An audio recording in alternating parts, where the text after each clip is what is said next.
Ladies and gentlemen, get on the edge of your seats because this is an Action Sports Jax special presentation. Storytellers of the 904. How about a 7-time Hall of Famer?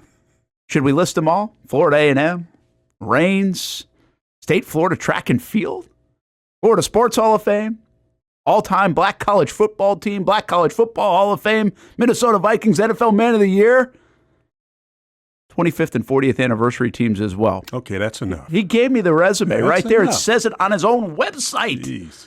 And he hails from Jacksonville, Florida. And he's our guest on this edition of Storytellers of the 904. Say hello to Greg Coleman. Let's hear the pipes, man. How are you, my friend? I'm fantastic. You're 70 years old now. You think about that little introduction, and you have it on your website as well, most of that. Been a pretty good life. Well, it's been a great life. And, you know, Mom used to always say it's a sorry dog that won't wag its own tail. But I choose to allow others to talk about that body of work because it wasn't all me. From Pee Wee to the pros and beyond, I've been very, very fortunate, very blessed. God's favor has been on me, being in the right place at the right time, doing the right thing. Because I have I learned over the years, being a lifelong learner, that when preparation meets opportunity, 9 times out of 10, it's going to equal success. But you've got to be in the right place at the right time when that opportunity comes. So that's called preparation. Well, and you have been, in so the tune of being the first African-American punter in the National Football League presents that opportunity, and you were able to kick down that door. What's the pride level in that? Because that's the headline when people say Greg Coleman, isn't it? Well, you know, I will steal a phrase from my former teammate because I finished my career with the Washington then Redskins, but now the Washington Capitals. When Doug Williams was asked this question, what does it feel like to be a black quarterback? Doug said, I didn't grow up and go through all of this to be labeled a black quarterback. I just happen to be a quarterback who happens to be black. And I use that same metaphor. Growing up in Mixontown and Scott Park and Raines and FAMU and all of those platforms, all of those areas that were training ground, I never looked at me as a black punter. Never looked at the trials that I went through, the stigma, the catcalls, all the names, all of those things, to say, hey, I'm a black punter. No, I'm a punter that happens to be on a black skin that I can't take off. So that carries with me. It goes with me wherever I go.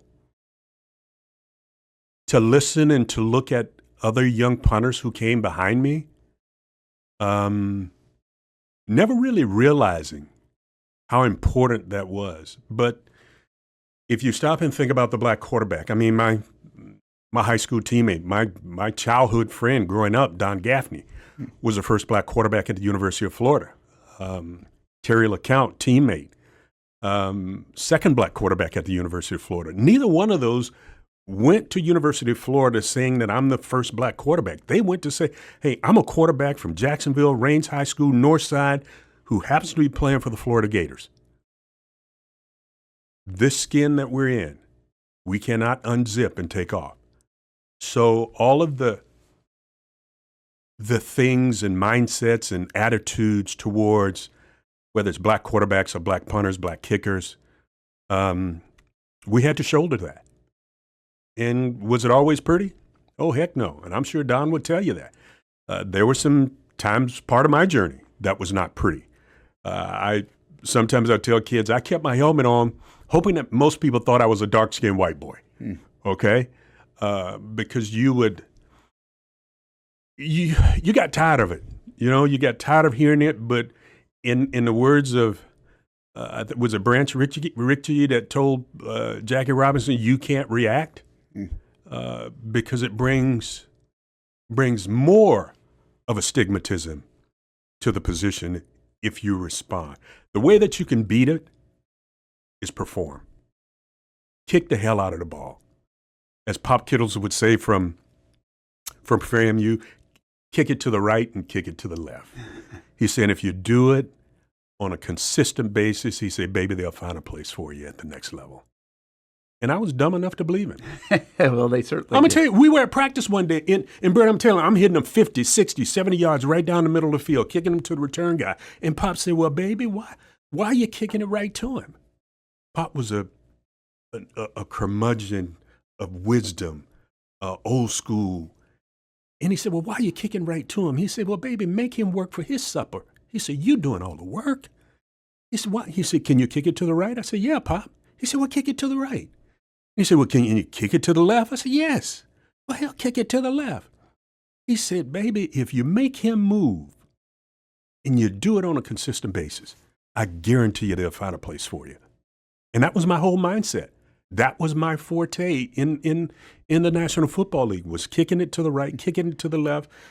And when I heard Howard Cosell, coin this nickname, Coffin Corner Coleman, out of Florida A&M, I knew I'd make it.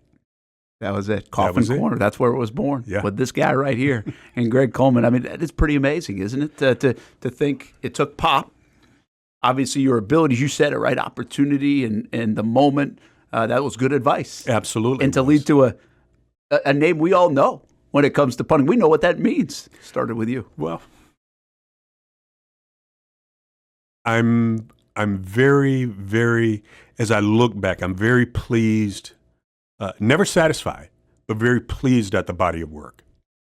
Well, you should be. We are too. We're excited about it and having you on. And by the way, I feel like we got to the end before we even get to the beginning. But to be able to, and I'll ask you a little bit more about those hardships and making that path, but to get through that, to get to where you are today. And Greg Coleman, if you don't know him, is known as a phenomenal man in our area. And we're proud to have Greg Coleman not only on the show, Storytellers of the 904, but from the city of Jacksonville. And I think many people would share that same sentiment. Where did that come from? Where did the ability to get through the hardships, where did Greg Coleman, the man, come from? Take us back to the beginning. What was it like growing up in Jacksonville? It was a community. It was a village. People use that phrase, it takes a village. That was the truth. Growing up in Mixon Town over on the west side of town, there were parents. There was Grandmama Nim. There was Auntie Nim. There were coaches. There were well-wishers, pastors, friends, neighbors. I mean, because back in the day, if you got out of line, your parents gave your neighbors the freedom to put you in check, whatever that meant at that particular time. So everybody took a, I'm trying to find the right word, Brent. They took a personal ownership in your attitude, in your whether you were in school or out of school, if you were playing in the park. No, baby, that's not the way you do that. So I've had that throughout my entire childhood, my adolescence, even in high school, middle school. Pop Warner, Scott Park. I want to talk about that a little bit. Scott Park is a haven for athletes out of Jacksonville. And as a matter of fact, we're going to, coming back, we've been talking about doing something for Scott Park, with Scott Park, because it's almost like that, was it Birch Park down in Miami with the Miami Northwestern kids? Yeah. My Little League Astro B team, there were five guys that put on a professional uniform. Just off that one Little League football team, we win the city championship. We go to the Gator Bowl. That's the prize for winning city championship. And, you're supposed to play the opposing team from the other side. Well, coach comes back on the bus. Guys, we're not going to be able to play. Why, coach? We ticked off. Well, you got to remember, this is back in the late 60s. He said, well, the coach didn't want to play a bunch of N-words. So we use fuel to fire to encourage ourselves to say that if we had anything to do with it, that we would be bigger than that. We would be better than that. And that made us into the men that we are today.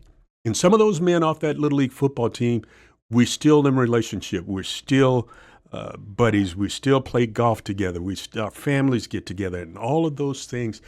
And when we look back and say, man, What a journey. Long journey, tough journey, but what a journey. So every day when we get up, we have the opportunity to either react or respond. If you react, we learned this a long time ago, if you react, that's full of feelings, full of emotions, and sometimes your feelings and emotions can get you in trouble. But if you respond with wisdom, because we believe that there's a sense of God in responding and wisdom. So that's been my forte. There's been a wisdom obviously built along the way that happens with age and experience, but did you have a maturity about you already at that young of an age to be able to fuel that in a certain way? And maybe even that entire group, it sounds like at a pretty young age, have turned out pretty well. I think we did, and I think a lot of it was based on the wisdom of those coaches that we had. I'll give you one example. Middle school, played City League football. Coach Earl Kitchens, who was then the head coach at Raines High School. I used to be a barefooted punter. And, man, I couldn't wait to play for Raines High School. And we were at practice one day, and Coach came up, and I was kicking, and he said, "You kick barefooted, huh?" I said, "Yes, sir." He said, "That's good." He said, "But got to ask you a question." He said, "You know we wear steel-toe cleats around here." I said, "Yes, sir, I do."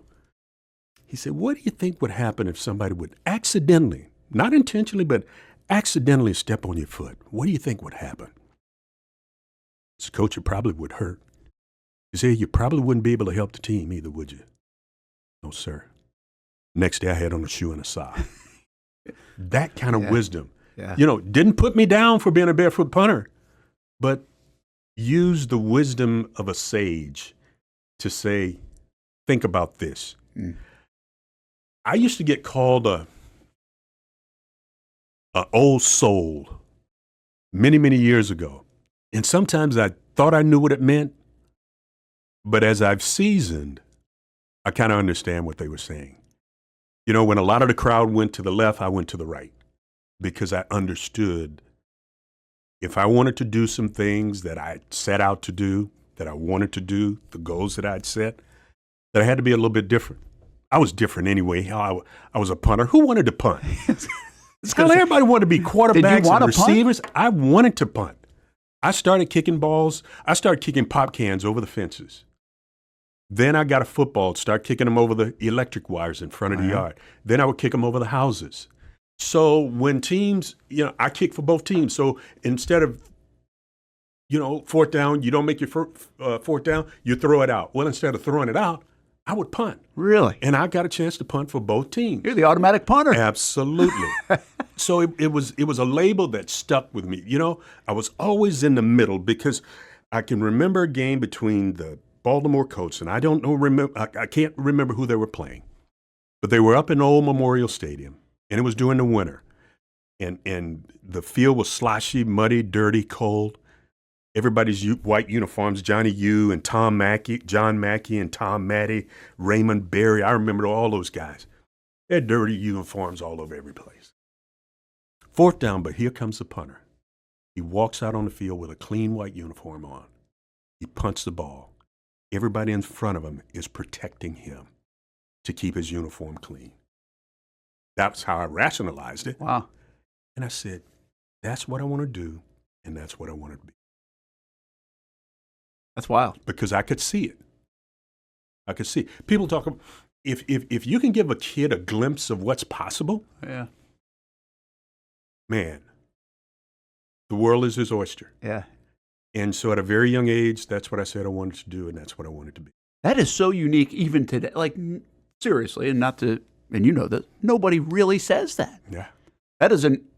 You talk about old soul or you going left instead of right. I mean, that's an example, right? Because the crowd's going to play quarterback, rush the passer, be a running back, wide receiver, not punt. Why did you start barefooted? What did you even, I remember growing up, Tony Franklin kicked barefooted, but I don't remember punters that I recall at least. Not How many. did you do that? Why did you do that? Because, the shoes that we got, they had so much junk and buckles and all that. I could feel the ball better coming off my foot. Didn't hurt?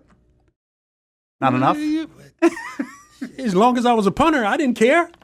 You know, there's some things that you sacrifice. If you hit it wrong, yes. But if you hit it on the sweet spot, you didn't even feel it. Wow. You And never. that's all you knew. Yeah.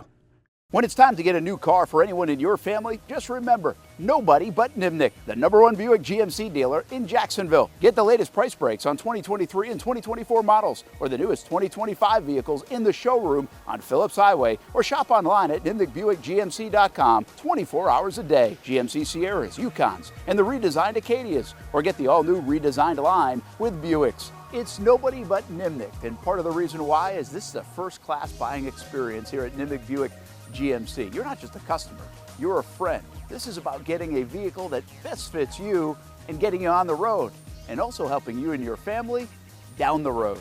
Nimnick has a treating you right guarantee, courtesy, respect, fairness. The most Buicks, GMCs, and Jacksonville's only Car Bravo dealer, nobody but Nimnick. Who has put in the most years and stands behind a better experience?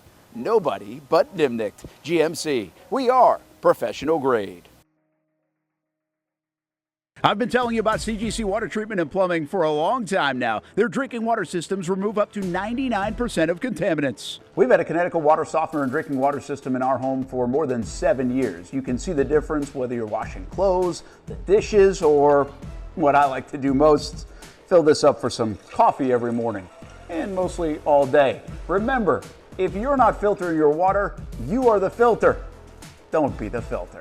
Right now, you can get a free Connecticut reverse osmosis system with the purchase of a Connecticut Premier Softener. The experts at CGC Water Treatment and Plumbing will test your water for free and determine your water score. Don't know your water score? CGC will find out and recommend the appropriate Connecticut water treatment solutions so you can improve it. Call 904-552-1242 or visit cgcwater.com. Ask about our 90-day love it or leave it guarantee. CGC Water Treatment and Plumbing, an authorized independent Connecticut dealer. Florida license number CFC 1432579. We've been telling you about the Action Sports Jax 24/7 network for over a year now. How to find it, what to see. Simply put, it's TV online. Local sports content all day, every day, just like this. Did you always want to make history? Like, think that big, or just say, hey, I want to play in the NFL? I always say I wanted to play in the NFL. Cuts it back to her left side, takes a shot, Oh, and into the my back of the goodness. net. Oh, what a pass. Oh my goodness! What a pass. And they have been. We've been talking, we've been articulating. I did have a sense that they wanted to be bold, that they wanted to make a splash.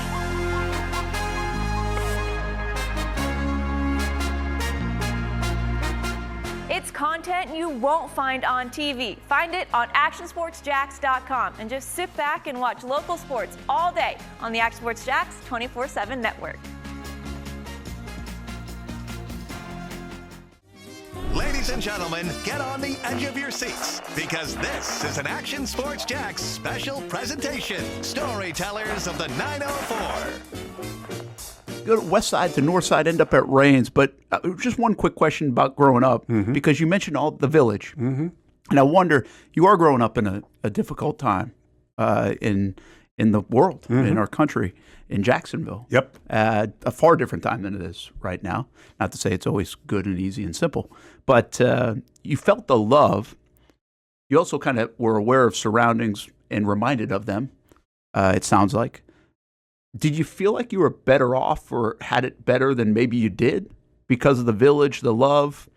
I don't know in terms of means how you grew up, but did you feel like, hey, life's great? Or We what? had everything that we needed. Okay. We never missed a meal. We always had a roof over our heads. Didn't have a whole lot of the extra stuff. But what we had was precious. And we valued it. And we understood how hard our parents worked to make those sacrifices. I can remember riding with my grandma on the bus to her with work. She was a domestic cleaner. And I do remember those days of taking the bus, having to get up to let a white person sit down. And I said, Grandma, you tired. Why don't you sit down? And I get backhand across the baby, hush. Those were tough times. But not only that, we had joy in the neighborhood. We embraced each other. There was a respect. There was the nurturing that I talked about. You know, if you get out of line, if you get out of check, you know, somebody was going to put you in check. Or you wait till you. I'll give you a prime example. Now, I'm dating myself. In school, you mess up in class.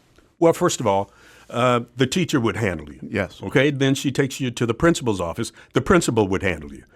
You know, you went to your grandma's house. Your grandma's going to handle you till your mom comes, picks you up, and then your mama's going to handle you. And then when your dad gets home from work later that night, he's going to handle you. That's 5 or 6 motivations not to do something stupid again.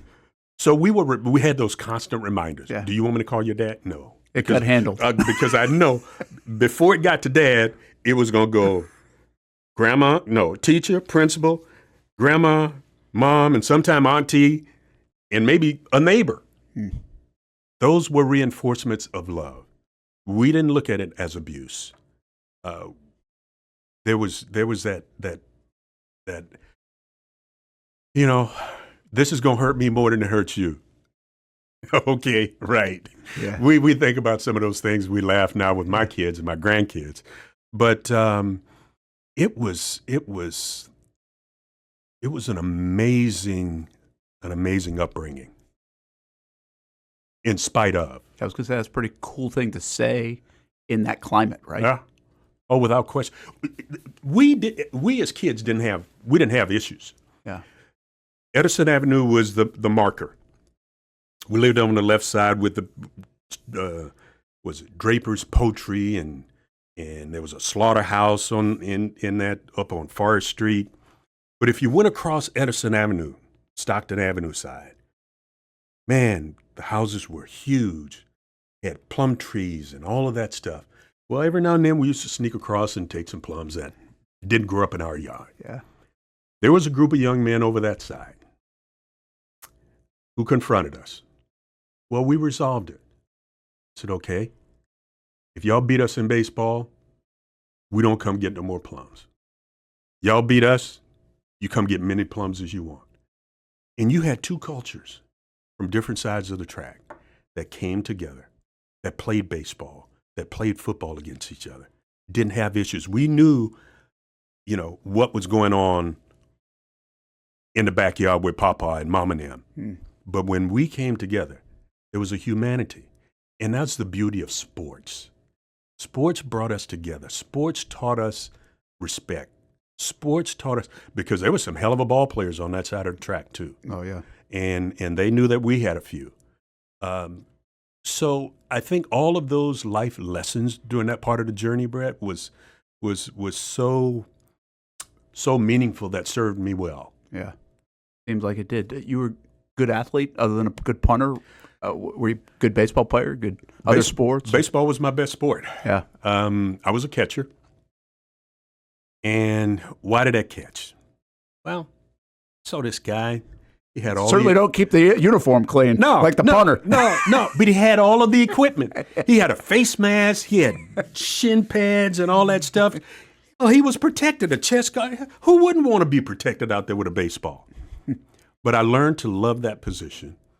Had a pretty good stick, had pretty good speed. And I do remember, I think maybe 15 or 16 playing with the Jacksonville Majors. Eugene Stink White was our baseball coach. He was our manager. And if you Google, we didn't know what we had in Eugene White and Stink White. And he would always talk about Josh Gibson and Satchel Paige, and the list goes on and on and on. Man, you don't know what you're talking about. And fast forward many years, at an event, I think it was Bill Robinson, the old Negro League. I said, man, you know a guy named Eugene White? He's Stink White. I said, yeah.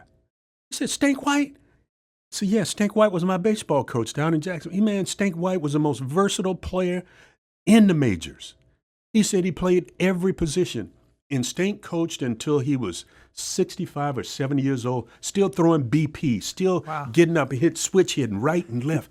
Man, he taught us so much about competitiveness and wanting to be the best. And we didn't know what we had. But I digress because I think either 15 or 16, I got a call.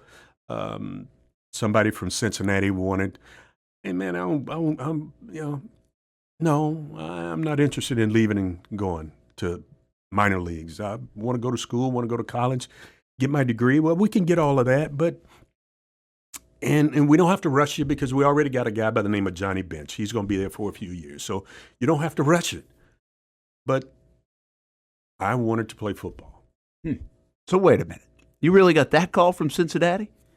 Like that good? So you were a good player. You're being too humble. We were. I said baseball was my best sport.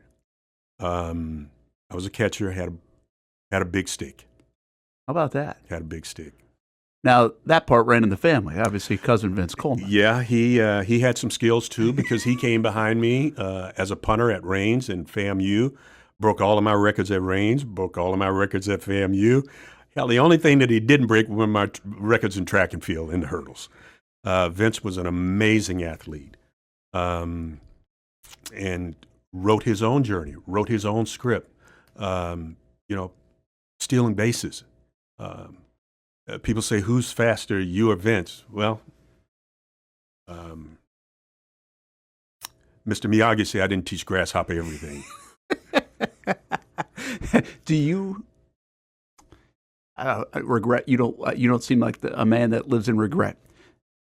Do you wonder what would have happened if you played baseball? Oh, I'd have been a Hall of Famer. Really? Yeah.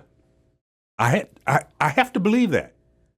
Whatever I chose to do, I wanted to do it to the best of my ability. Running track. I'll never forget there was a regional track meet over at Lackawanna Park. I was a junior. Top 4 in each event goes to the state. I was the years of Kenny Lambert from Jackson, James Rackley from Lee, and we had some great hurdlers in the state here at that regional meet. Well, Rackley falls in the finals. Rackley falls at the line. We didn't have instant replay and video and all that stuff. You had a coach that had a stopwatch. So you get lane 4, you get lane 5. Well, when Rackley fell, everybody focused on him. So when the dust cleared, they said that I was 5th. I said, no. And everybody in the stands, hey, Coleman was 3rd.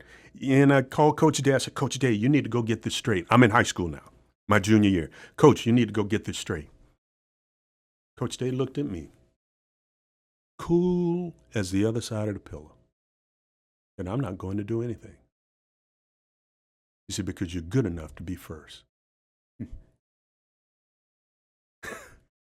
And that little short sucker turned around and walked away. If I'd have had a baseball bat or a gun, I said, okay. After I got done crying, and I was ticked. I wasn't ticked. I was pissed because that was my chance to go to state as a junior. His wife was screaming and yelling, Jimmy, go get it straight, get it straight. He kept walking. That was a lesson for me. You're good enough to be the best. That off season, I took 2 hurdles from Reigns, took an old set of blocks, bammed them in front of my house. We just got new asphalt. Every night, every day, I'm hitting the first 2 hurdles. If I get you over the first 2 hurdles, you will never catch me. I never lost another race my senior year. How about that? Whether it was in prelims, trials, nothing from that one lesson. But that's the beauty of a coach who understood. Coaches are part psychiatrists and psychologists and trainers and nurturers and all of those things at the same time. But that lesson, it was a tough lesson. Yeah. Tough for him too, by the way. Oh, I'm sure it was. I know it was. We've talked about that ad nauseum. And it's one of the great stories that I share. Sometimes, like an arrow, you have to pull the arrow back to set it before it's launched forward. So that was a setback for me. but it launched me to great heights because football was my profession, but it was track and field that opened my eyes to what was possible. Traveled across the country in AAU and Junior Olympics and all of those things to the Air Force Academy Junior Olympics, Spokane, Washington Junior Olympics. So I got a chance to see what the world was like outside of the walls of Jacksonville, outside of the walls of Raines. And I said, you know what? I want some of this. So I knew I had to bust my butt, regardless of whether it was in track and field, whether it was in football, whether it was baseball, whether it was in school and grades. Most of us know how to throw.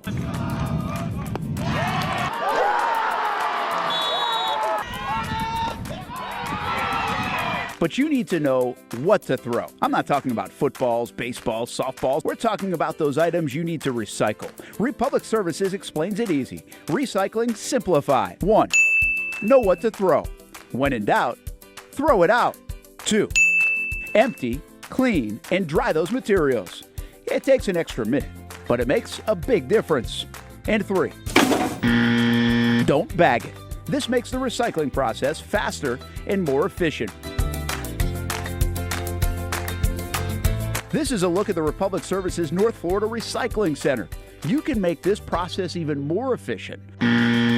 By utilizing those 3 steps, Republic Services can help you become a better recycler in your home. Learn more at recyclingsimplified.com. Get local sports on demand with Action Sports Jacks 24/7. All sports, all local, all the time. From the locker room to the field, the Jacks, high school football, the Jacksonville Armada, and don't forget the Brett and Austin Show. They're all in on Trevor. Of course. Download the Action News Jacks Now app, available wherever you stream or at actionnewsjacks.com. TV, phone, laptop, desktop. Action Sports Jacks 24/7. Jacksonville sports, all the time.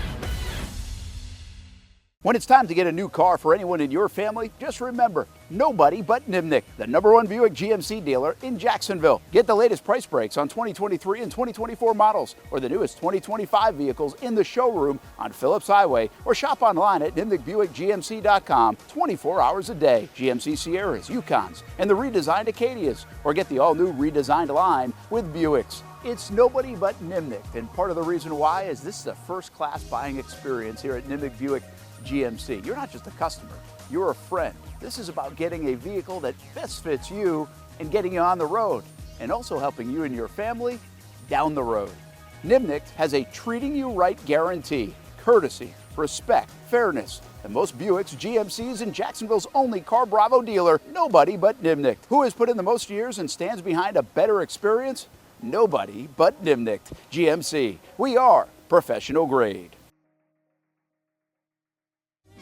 Ladies and gentlemen, get on the edge of your seats because this is an Action Sports Jacks special presentation. Storytellers of the 904. A lot of the big schools were not ready.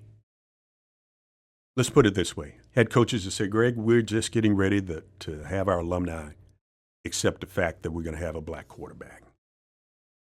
At Florida, Florida State, Miami, all of the big schools.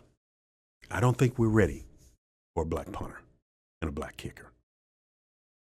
Now, you can go to work study. We can, we don't have a whole lot of money to give you and all that stuff. And I said, hey, that's all right. Florida A&M came knocking at my door, which is Bobby Lang, and said, Ms. Coleman, we ain't got a whole hell of a lot of money to give Greg. He said, but if he comes to FAMU, he can run track until his heart is content. He can punt, he can kick, and if he goes to class, he'll graduate. My mom said, that sounds pretty good. I said, oh, by the way, Ms. Coleman, we'll feed him 3 meals a day. She said, Coach, have you seen how much this boy eats? Give me that damn pen. And we signed that letter of intent to go to Florida A&M in one of the greatest experiences that I ever had in my life. Yeah. It was big enough that you could get lost if you want to, but it was small enough and intimate enough that if you needed that special attention, you would get it. Case in point. Fast forward my senior year, I kicked 5 field goals to beat Alabama State or Alabama A&M or somebody. I go to English class. My English class was Sadie Gaither. And if that Gaither name sounds familiar, it's synonymous with greatness at Florida A&M. Legendary coach Jake Gaither, who coached Bob Hayes and Al Denson and Willie Gallimore, and the list goes on and on and on, Ken Riley. Miss Gaither was my English teacher. And, you know, Monday morning, kids are giving you high fives. Man, you kicked their butt and all of that stuff. And she said, wait a minute, what is all this noise about? Are you that Coleman boy that's kicking that ball? I said, yes, ma'am. She said, well, why didn't you tell me that? I said, well, Miss Gaither, I'm just coming to class to do what I'm supposed to do, get my grades. She said, when is your study hall? I told her Wednesday at 7. She said, I want you at my house every night, every Wednesday night at 7:30. I'm going to make sure that you get your lesson, that you get all your grades, you get all your credits, and you're going to graduate. You're not going to be like the rest of them boys. I said, yes, ma'am. So I'm going on Wednesday night. I'm sitting in the den of Jake Gaither, like you got these jerseys around this wall, the helmets of Willie Gallimore and Al Denson and Ken Riley and Bob Hayes. The list goes on. And I'm sitting in this den. And Jake comes in and he messes with Sadie. Well, hell, Sadie, what is he doing here? You see, Jake, you get your behind out of here and leave this baby alone because he's getting his lesson. Who does that? Yeah. That's the kind of nurturing that we had at That's FAMU. the village. Absolutely. Cool stuff. I almost want to continue on with FAMU, but let me go back one more, Okay. if I could. Yep. Well, probably two more. I mean, you and Vince, I mean, that's a lot coming from a family. Did you have a long list of talented athletes in the family? Was that the neighborhood? Was that Jacksonville? It was a neighborhood. Is that what it was? It was Mixontown. Okay. It was the north side. It was Scott Park. Man, I'm telling And you. how good was it then? It was damn good. I mean, you said 5 guys on your pop. Just my team. Yeah. Now you fast forward. You got the Brian Dawkins, you got the Saps and Leto Shepherds and all of that out of that community, out Amazing. of Scott Park. I have forgotten more guys that came through Scott Park, that migrated through Rains, but they were all from that north side. I mean, we just inducted Rasheed Mathis into the Black College Football Hall of Fame. North side kid, you know, Washington Heights. It was the community. It was the village. If there's anything that, if I'm remiss in saying, it was the village. The parents that fixed sandwiches when we were at Scott Park from sunup to sundown playing, 4 or 5 baseball games, double hitter football games, all of those things with oranges and fruit and making sure that we were hydrated with water. It was the village. And it's still a village. And we're going to go back and honor and help those who are in leadership position at Scott Park now. We're going to have a family fun day, July 26th at Scott Park. They've got about 6 to 8 teams. Some of us who have come through there had success there. We're going to come back, share some life lessons. We're going to cook burgers and dogs and bouncy balls and all that stuff. We're going to participate in some drills with the current coaches there. We're partnering with them to just show them how much we appreciate what they're doing now, because it took somebody like them to help us. So we're just going to come back and do some supporting there with that organization. Scott Park was amazing. Amazing. I mean, so competition breeds competition. Absolutely. Absolutely. Right? I mean, that was a bit of an element of that. Oh, That's how we got so many good players out of Jacksonville. We couldn't wait to go to Rains. Yeah. I bet. It was a new school. It was I was going to say, what was it? It was new. It was new. Because Bob Hayes didn't go there. No. Obviously. Bob grew up out on the east side. He went to Matthew W. Gilbert. That's right. The 2 powerhouse schools back in the day was Gilbert, Stanton, and then Rains came along in 1965. They didn't have a name for the school. It was called School Number 1965. That's when Earl Kitchens was a coach. And we would go up and we would peep through the fences all the time, watching guys like Harold Carmichael and Kenny Burroughs and Randy Allen and Booby went to Stanton, but so many great athletes that came through Raines High School. It was amazing. It's unbelievable. How still proud of that, the lineage there that continues. I mean, we still have unbelievable players coming Let me out tell you of Raines. something. I just saw something that just popped up on the internet. Okay, I'm not just saying that it's true because it was on the internet, but We'll believe it. they counted down the top 10 high school rivalries in the state of Florida. They go through Miami Northwestern and Miami Jackson. They go this whole list, and I'm waiting and waiting. They get down to number 2.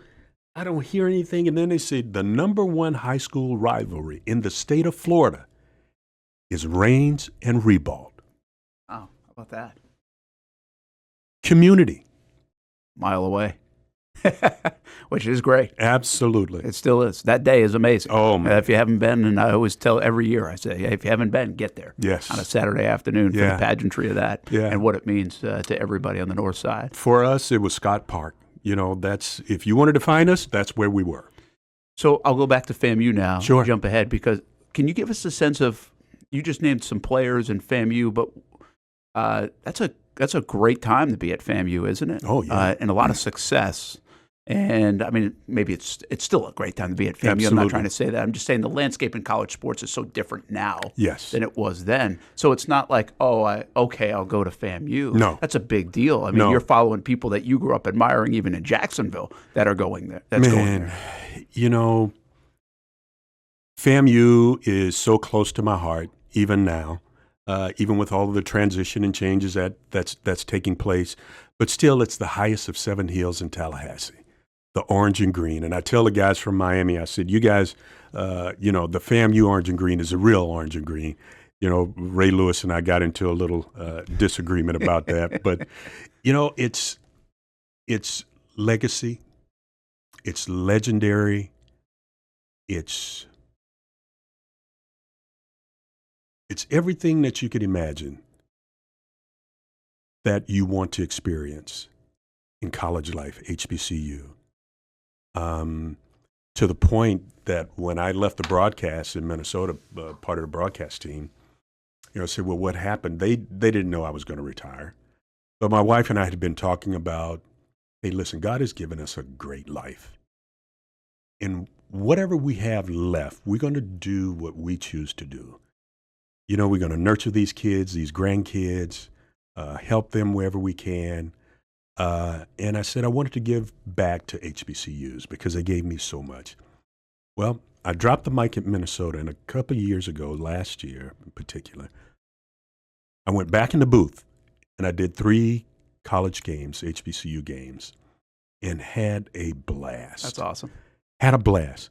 I'll do 6 this year because I want to give back to an institution and institutions that I know the journey of those young men. I know their stories. All of our stories are very, very similar. You know, using sports as a vehicle. Some people use music. Some people use acting. Whatever outside stimulus it is. But not only, it just gives me so much pride because there are men that I played with and played against in the National Football League, and now some of the same coaches at HBCUs. And they're not, they want to build winning programs, but each and every one, when you do the pregame, we're building men. We're building husbands. We're building fathers. We're building, all of that. That's been so overlooked. Yeah. I'm just having a great time. That's awesome. And by the way, that's important for these current players. You won't say this, to know Greg Coleman and everybody else that came before them, and hopefully they do. And this will be a good reminder, hearing those pipes in that broadcast booth. Hey, you go from FAMU to the NFL. Did you know you were going to get drafted? Did you think, hey, that was Minnesota 14th round, by the way, back then? Listen, I said that in my high school yearbook. You know, they have your name, all of that stuff, and they have your ambition. I said in my high school yearbook at Raines that I wanted to be a professional kicking specialist in the NFL. And kids saw that, even some of my own classmates. Oh, man, ain't no brothers kicking in the NFL. I said, ain't my problem. Same thing at FAMU. man, where we get a brother kicking like this? Well, I don't see any black punters and kickers. Ain't my problem. I was focused. I'm not going to say I had blinders on. I knew that there weren't any. I knew that there were other men of color who had punted a ball or two in the game, but not at a position, because most punters are great athletes, including myself. And I made a mistake once I was drafted. Went to camp with Cincinnati with Ken Riley. I made a mistake of outrunning everybody, maybe with the exception of Isaac Curtis and a few others. Well, Paul Brown said, son, you got too much speed just to be a punter and kicker.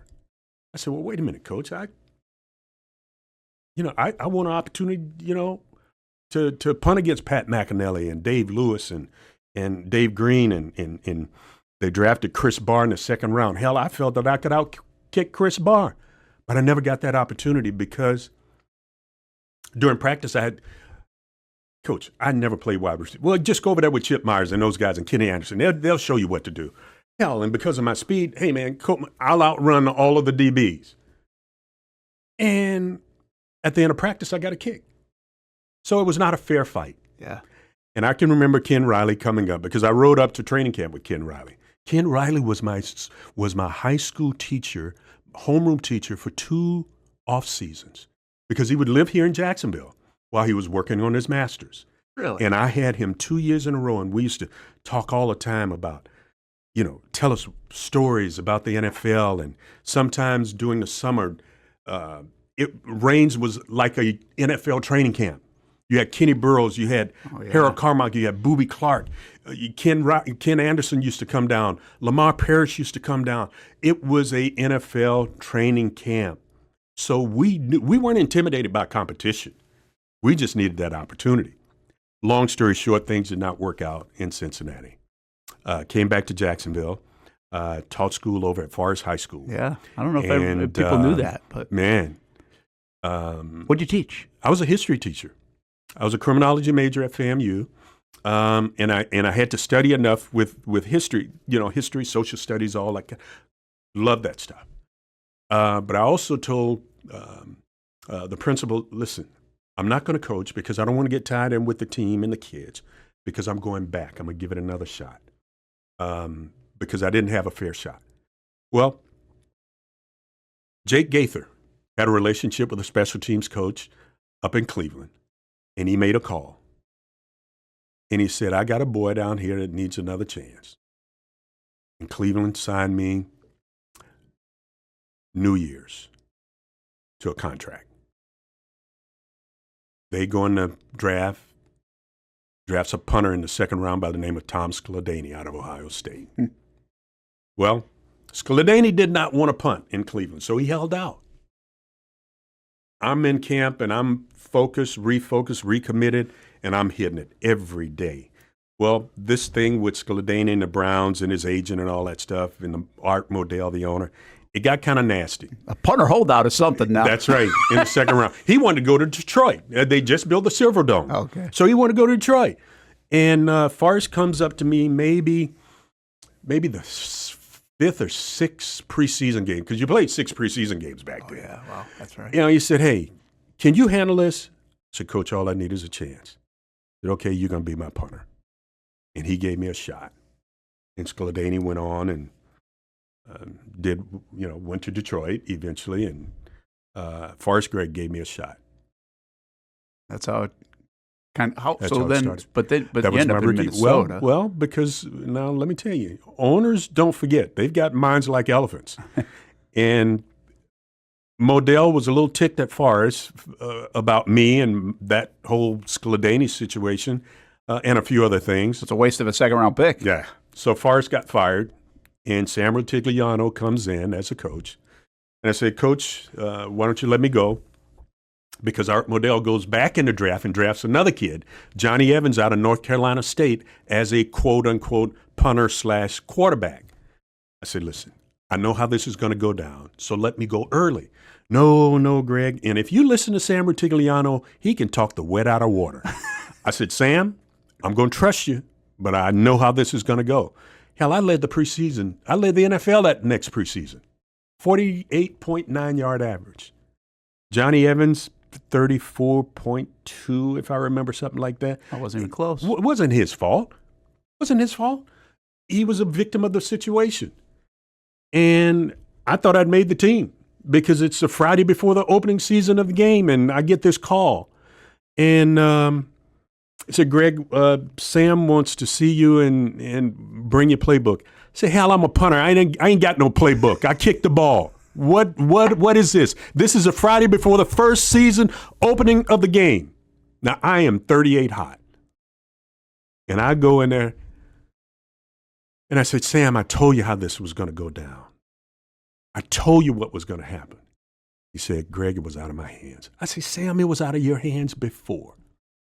Life learned, life lesson. Wasn't his fault. So I bounced around and tried out with, 3 or 4 other teams, maybe 4 other teams. And each time, the coach said, I'm going to give this guy 1 more week because they heard that another punter was in camp. And I got so disgusted. I was leaning on my faith, leaning on my wife. We were pregnant with our first child. We were still living in Cleveland. And I remember watching a game between the Los Angeles Rams and the Minnesota Vikings. And I'm so pissed because neither punter was doing well. I go to my 9th floor apartment window and I open it and I'm screaming at God. I said, you lied to me. You said if I did what I was supposed to do, if I would pray and read my word and just be a good soul. I said, but where are you? You lied, man. I said, I turned around and looked at the TV again. I said, I just want to play football. I'll even play for the Minnesota Vikings. And I closed the window. The next day, I go on an interview. You got to remember, this is the 6th or 7th game of the season. Money was getting short. We were pregnant. And I needed a job. And I go back home, interview at a bank. And come in the door, my wife said, you remember what you said yesterday? I said, what? She said, you remember you said that you'll even play for Minnesota? I said, yeah, why? Well, this guy by the name of Frank Gilliam called, and they want you to be in Minnesota for practice. God has got a funny sense of humor. First, you tell him what you're not going to do. Because what I didn't tell you, Brent, when we were shorties on the playground in Mixontown, over in Scott Park, I said that there was one team that I would never, ever, ever play for, and that was the Minnesota Vikings. Because they had a coach that had this crew-cut haircut with the pierced blue eyes that didn't really say a whole lot to his players during the game. It was cold as heck in Minnesota, but he was the real reason that I didn't want to go to Minnesota. Because the Minnesota Vikings wore black shoes. You got to remember back in the day, all the cool brothers wore white shoes. Billy White Shoes Johnson, Joe Namath, Elmore Wright, the list goes on and on and on. So I didn't want to go to Minnesota to freeze my behind off, play for a coach that didn't say a word, and to wear black shoes. I was on that plane, next plane to Minnesota, and they gave me a pair of black shoes. I was happy as you don't know what. I know those. You've told that story in Minnesota probably a lot. Now. I love that story. I'm telling you. I'm telling you. Did you know when you got there though? Did it take a little bit to be like, okay, I'm home. I'm gonna, because you knew your abilities. I knew my abilities. Everybody else, or did you always on edge? Well, I mean, you never know because Bud always goes. He went in at the end of practice because they did special teams at the end of practice.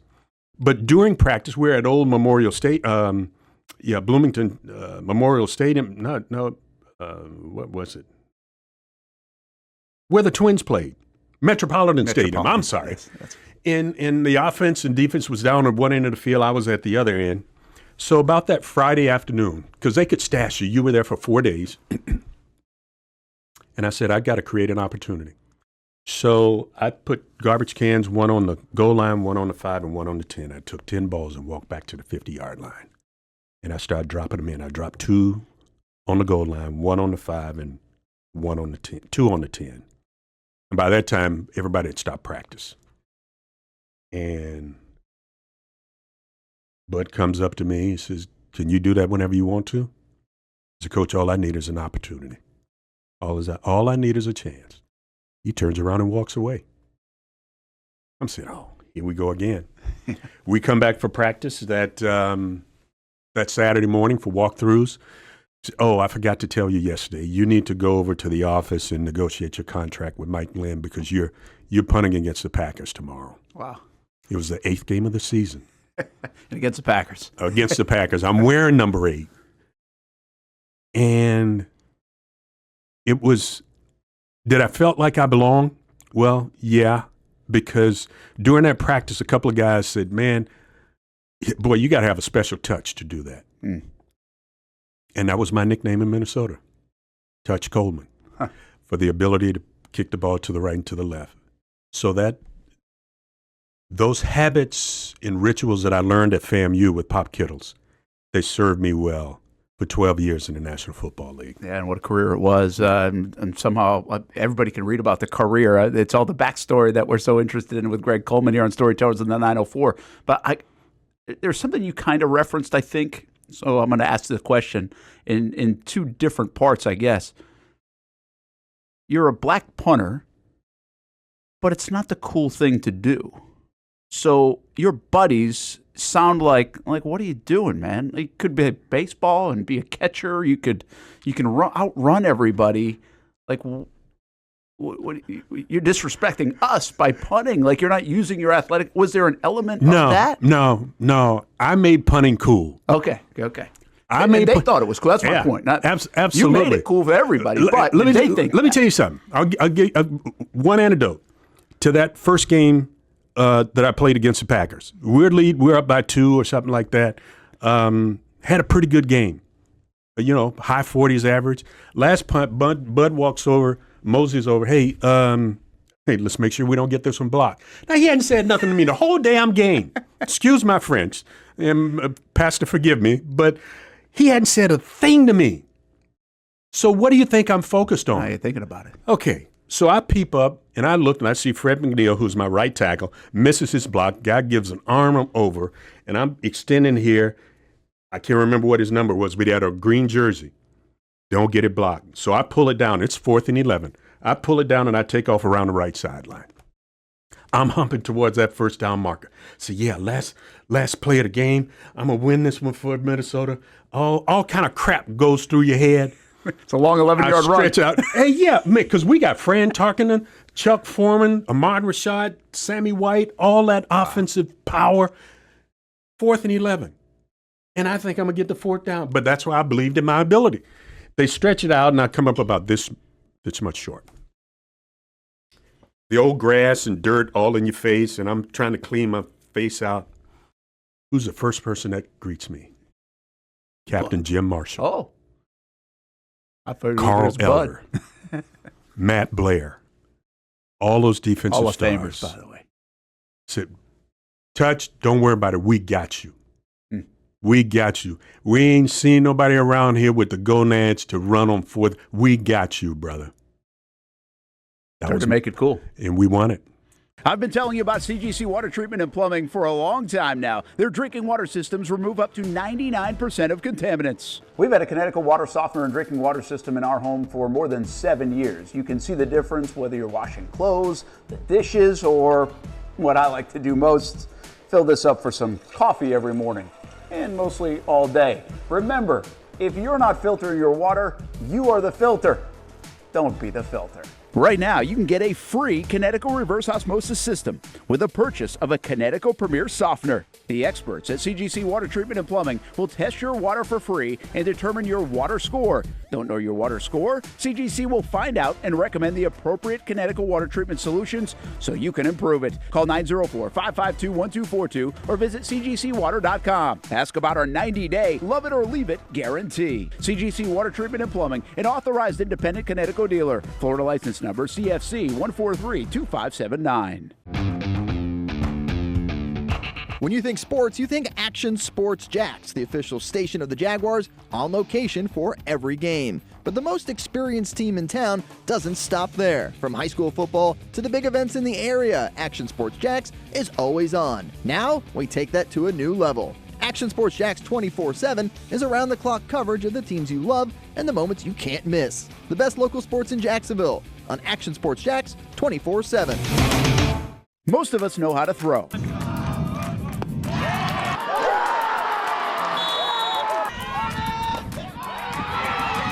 But you need to know what to throw. I'm not talking about footballs, baseballs, softballs. We're talking about those items you need to recycle. Republic Services explains it easy. Recycling simplified. 1. Know what to throw. When in doubt, throw it out. 2. Empty, clean, and dry those materials. It takes an extra minute, but it makes a big difference. And 3. Don't bag it. This makes the recycling process faster and more efficient. This is a look at the Republic Services North Florida Recycling Center. You can make this process even more efficient. By utilizing those 3 steps, Republic Services can help you become a better recycler in your home. Learn more at recyclingsimplified.com. Ladies and gentlemen, get on the edge of your seats because this is an Action Sports Jacks special presentation. Storytellers of the 904. You mentioned this in the early going. It's the climate again. You're the first black punter. You heard a lot of things. I wish I had kept some of those letters, the nasty grams. We didn't have social media back then, but some of the letters and notes. But you got all of that. Oh, my God. All the things that we have heard and read about. Yes. You were the recipient of some of that. Absolutely. Lot of that. A lot of it. A lot of it. You shouldn't be playing this position. This is not for you. Get out and run with the other monkeys and all kinds of vile stuff. And, you dispose of it and, you squelch those emotions. Say, my God, you cheer me on Sunday, but you write letters and notes on Monday, Tuesday, Wednesday, Thursday. What kind of sick mind is that? Not only for me, but for a lot of my teammates that got some of that stuff too. And other players, yeah. So I kept my helmet on for a long time, hoping that people would think that I was a dark-skinned white boy, that I didn't want to get hit in the head with a beer can or something like that when you went to other stadiums. Bud made a statement. Some reporter asked him, "What do you think about your new black punter?" Bud said, "I don't have a black punter." He said, "I got a punter that punts for the Minnesota Vikings." Good enough for you. Good enough for me. That's nice. 33,000 yards later. That's a heck of a punting career. Did you see that become? Was it a matter of years before it changed? It changed right by the end of your career, 87, 88. Yeah, there was. No, it's not perfect. Yeah. There was some change, but there was still an undercurrent. Okay. But not for the men in that locker room. Whatever you were, whatever you came from, wherever you came from, when you walked through that locker room door, you left that. Because we know that you had to deal with the laws of first truths from Mama and Papa, what their thoughts were for black men. But when you came in and we ate together, we slept together, we played together, we prayed together, it killed some of those ridiculous ideas that a lot of people grew up with when they found their own voice. Papa, you was wrong about this man. This is my brother. That's when it started to change. Yeah. And hopefully it's kind of still changing. Absolutely. Right? It's still not there. No, sometimes it looks like we've taken a step backwards in terms of humanity. It's unfortunate the climate that we find ourselves in. It was, I think, it was Rodney King who said, "Can we all just get along?" And I think that phrase needs to be front and center. Can we all just get along? Because if you cut me, what's going to run out of my veins? It's red. Red. If I cut you, It's that same red blood. I don't want to get philosophical, and definitely not going to get political here, but if God is your father, then I'm your brother. But then why do you treat your brother the way that you're treating him? That's how I look at it. Yeah. It's not the color of your skin. It's what's in your heart. We have come a long ways, but we got a long ways to go. But the Jacksonville guy, in the heart of Jacksonville, became in the heart of Minnesotans, I think you would call it, as well, and probably Minnesota part of your heart. Absolutely. Right? So that relation, we can't feel that relationship, but I got to believe when you play in the NFL and then you call games like you did, the broadcasting career, you're every bit of Minnesota as you are Jacksonville. Is that we fair? still, we were talking this morning, Eleanor and I, this will be our 26th year of the Greg Coleman Celebrity Golf Tournament. Over, $3-4 million over the last 26 years Awesome. for that community. Sports, mentoring, tutoring programs for the YMCA. It's a part of us. Our kids are still there. Our grandkids are still there. Can't wait to get them down here. They can't wait to get down here. But you can't be in a place that long and not develop true relationships, regardless of what side of the street you live on, what side of the tracks you live on. That was home for 45 years. And coming back here and now getting re-ingrained and learning the community again, because it's a little bit different. I do believe that this Jacksonville Jaguar team has pulled the city together because you have to. The plight of a city is only good as the people that are in it. And I know the body of work that this organization has done and is constantly doing in the community, with Tony now being on the staff full-time out of the broadcast booth. And I think you're going to see more of that. And that's what's needed in these major cities. There are a lot of things that excuse me, that athletes are doing that people don't see normal. The little things, the Boys and Girls Club, the YMCAs, the organizations that they provide resources to, the tutoring and the mentoring and all of those things. It's not for us, but we do it because somebody else did it for us as part of that village many, many years ago. That's why you got to understand your why. You got to understand your why. And if you understand your why, you don't get discouraged, because all it needs is somebody from many, many years ago through social media. Some of the kids that I taught at a summer program at FAMU during the summer, during the off season, and some kids that I taught how to swim and drills and all that stuff. Coach, you may not remember me, but my name is Pigtails. Pigtails? Yes. And you taught me how to swim, and you taught me how to not to be scared, and you taught me how to hold my breath and all of those things. And all you need is one call, one letter from one of those kids, one of those students, one of those teammates to say, hey, man, you made a difference. You made a difference. That's your why. Yeah, and you really embraced that part of the why, right? I mean, you have, from a service standpoint, I don't know if this is motivated by your faith, motivated by Absolutely. community, motivated all by of it.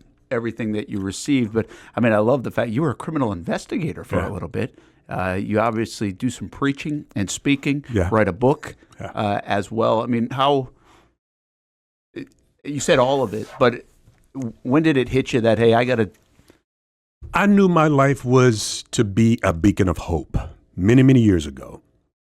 That's the reason I wrote the book. I didn't write the book for me, but it was all of those things that were in me, that if I can encourage somebody through words, deed, to make it through another day.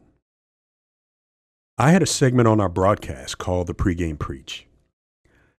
It was actually started by a broadcast play-by-play guy, Paul Allen. Mm-hmm. I was speaking, we're on the road somewhere, and I was speaking at chapel that night, and he walked in the door, wrong door, and because that segment prior to kickoff, 45 seconds prior to kickoff, was Coleman's keys to the game.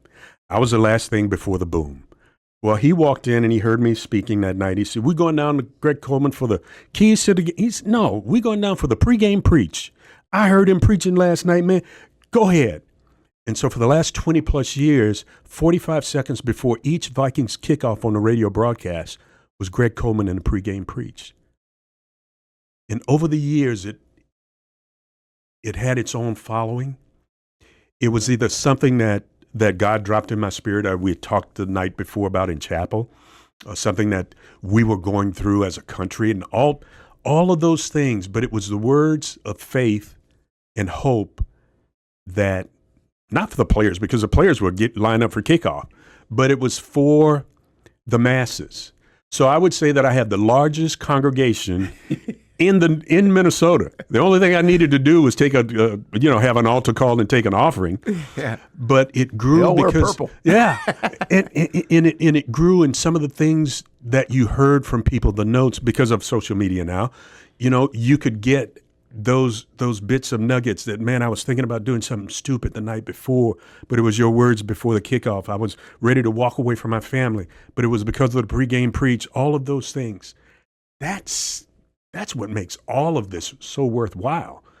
So the book is a book of hope and inspiration. It's called Punt. Yeah. And give us the reason why it's called Punt. Well, because in life, everyone is going to have to punt. And most people think that punting is a sign of surrender. But in essence, it's one of the most strategic areas in all of sports. I look at punting as somebody's going to have to shift, change, pivot in life. There's a lesson in punt for everyone because you use the acronyms punt. I don't know how to punt. Yes, you do. Because I'll teach you how to push through obstacles. That's the P. That's the P. You understand your strengths because God gave you an ability that he didn't give anybody else. And you got to learn how to navigate through the crap of life. And then you take calculated risks with wisdom, with good habits and rituals. Then you punt and flip the field for your company, your organization, your family. And then you get a leg up on life. Thus the name of Punt. Let me do a little lightning round with you.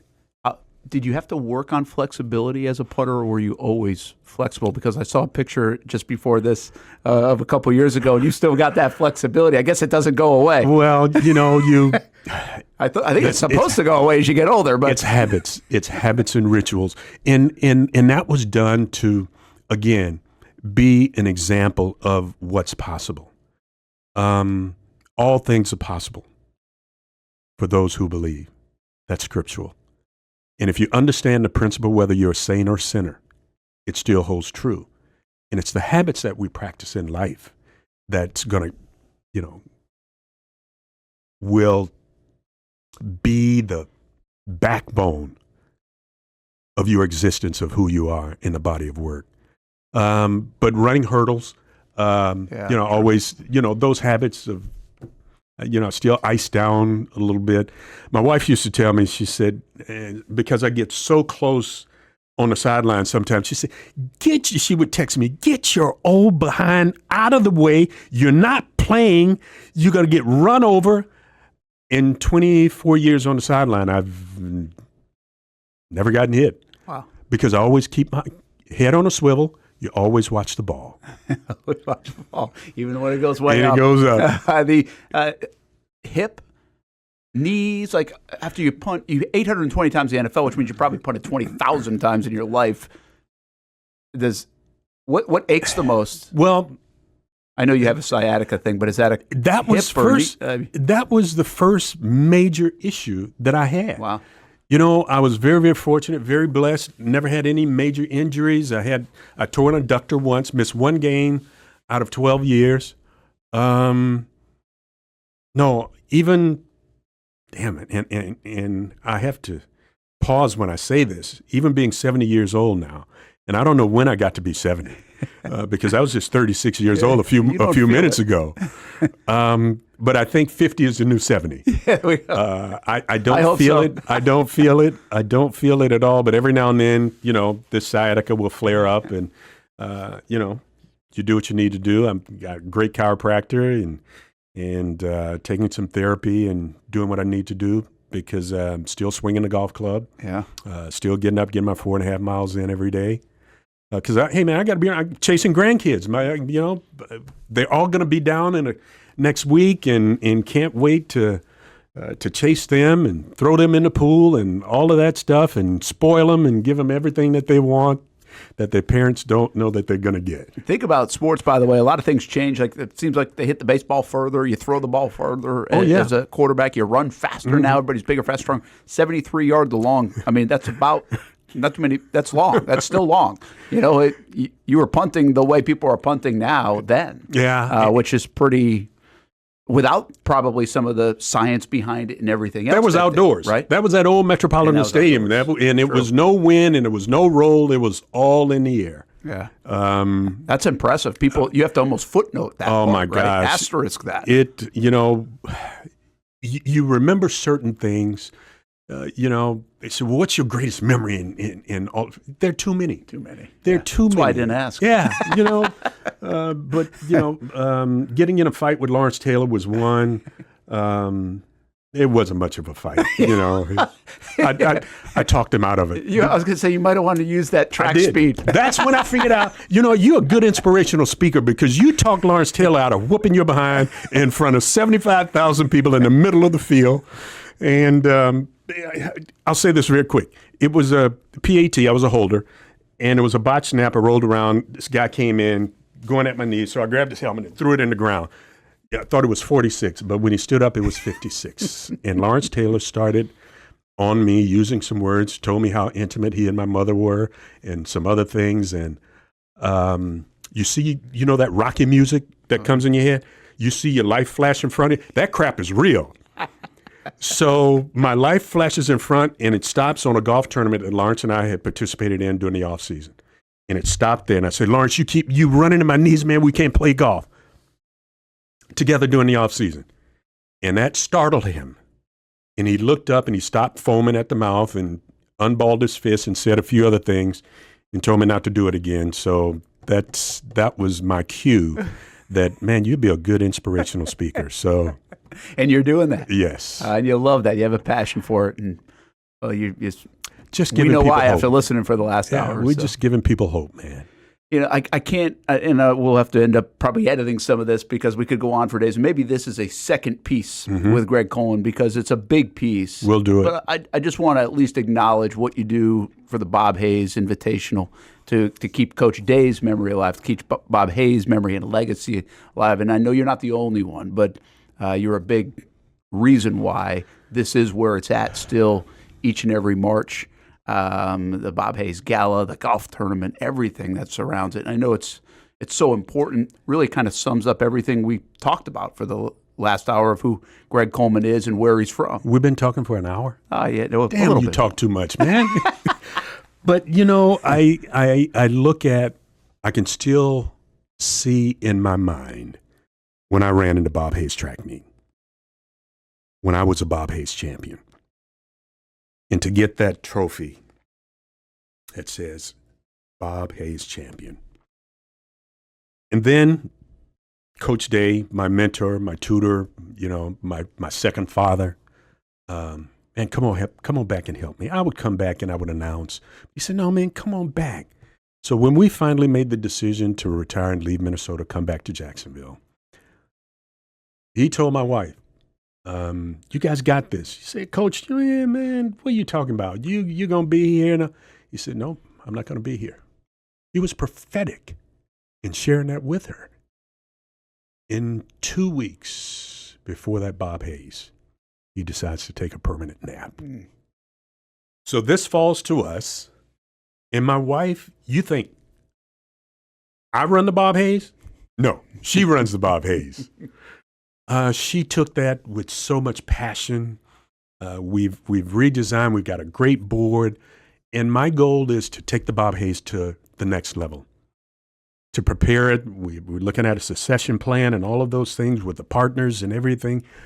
So whenever we decide to pass this off, whenever God says, pass the baton, that Bob Hayes will be in a great position, and whomever that will be will take it to the next level. We are so fortunate, so blessed with so many community leaders, the mayor, the city council, the state of Florida.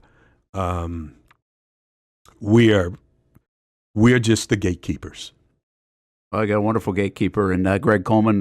We won't do it justice just to talk about it for 2 or 3 minutes, but I think we'll do more on it in future editions of the Storytellers of the 904. Ask 2 questions to leave. When you think of Jacksonville sports, who do you think of? You just listed a lot of people over the last little bit. I have to say Bob Hayes. Do you? Without question. Nobody else that God blew breath in has done what Bob Hayes has accomplished. To win 2 Olympic gold medals and a Super Bowl ring, that's priceless. I don't think it'll ever be repeated. Some have tried. In my lifetime right now, I just don't see it happening. And Bob was a special man. Yeah, did he have his challenges? Yes, like we all did. But Bob came full circle. And I'll never forget one of the things Bob told me. He said, Coleman, whatever you do, you keep it about the kids. I said, man, I'm not running this organization, but this was years ago. This was over 10 years ago. Whatever you do, you keep it about the kids. Coach Dave, whatever you do, keep it about the kids. Whomever's going to be in this seat whenever I'm gone, you keep it about the kids. Because giving kids an opportunity to see what's possible. I told you NFL was my career, but it was track and field that opened my eyes to what was possible. And if you give kids hope, you give them a vision, you give them a mission, the sky is the limit. You know, and always being the best. And I'll close with this. To be the best is my quest. Athletes come and athletes go, but there's something very special about being a pro. So on and on towards this goal I'll strive while keeping my hopes alive. And let us not forget the day-to-day concentration, for it'll help make us the best of the nation. To be the best is my quest. Now, some might be happy just to make the squad, but I'll never be happy and satisfied until I get that Super Bowl wad and so much happiness I know it'll bring, the thrill of wearing a Super Bowl ring. To be the best is my quest. Everything needed, I cannot mention, but I hope the things that I've said is not beyond your retention. Be the best. Love it. That's a good way to close. One of the best storytellers, one of the best stories of the 904, Greg Coleman. Thanks, man. Thank you, my friend. Get local sports on demand with Action Sports Jacks 24/7. All sports, all local, all the time. From the locker room to the field, the Jacks, high school football, the Jacksonville Armada, and don't forget the Brent and Austin Show. They're all in on Trevor. Of course. Download the Action News Jacks Now app, available wherever you stream or at actionnewsjacks.com. TV, phone, laptop, desktop. Action Sports Jacks 24/7. Jacksonville sports, all the time. When it's time to get a new car for anyone in your family, just remember, nobody but Nimnick, the #1 Buick GMC dealer in Jacksonville. Get the latest price breaks on 2023 and 2024 models or the newest 2025 vehicles in the showroom on Phillips Highway or shop online at nimnickbuickgmc.com 24 hours a day. GMC Sierras, Yukons, and the redesigned Acadias, or get the all-new redesigned line with Buicks. It's nobody but Nimnick, and part of the reason why is this is a first-class buying experience here at Nimnick Buick GMC. You're not just a customer, you're a friend. This is about getting a vehicle that best fits you and getting you on the road, and also helping you and your family down the road. Nimnick has a treating you right guarantee, courtesy, respect, fairness, and most Buicks, GMCs, and Jacksonville's only Car Bravo dealer, nobody but Nimnick. Who has put in the most years and stands behind a better experience? Nobody but Nimnick. GMC, we are professional grade. I've been telling you about CGC Water Treatment and Plumbing for a long time now. Their drinking water systems remove up to 99% of contaminants. We've had a Connecticut water softener and drinking water system in our home for more than 7 years. You can see the difference whether you're washing clothes, the dishes, or what I like to do most, fill this up for some coffee every morning, and mostly all day. Remember, if you're not filtering your water, you are the filter. Don't be the filter. Right now, you can get a free Kinetico reverse osmosis system with the purchase of a Kinetico Premier softener. The experts at CGC Water Treatment and Plumbing will test your water for free and determine your water score. Don't know your water score? CGC will find out and recommend the appropriate Kinetico water treatment solutions so you can improve it. Call 904-552-1242 or visit cgcwater.com. Ask about our 90-day love it or leave it guarantee. CGC Water Treatment and Plumbing, an authorized independent Kinetico dealer. Florida license number CFC 1432579. Action Sports Jacks Primetime, Saturday at 10:30 on Fox 30.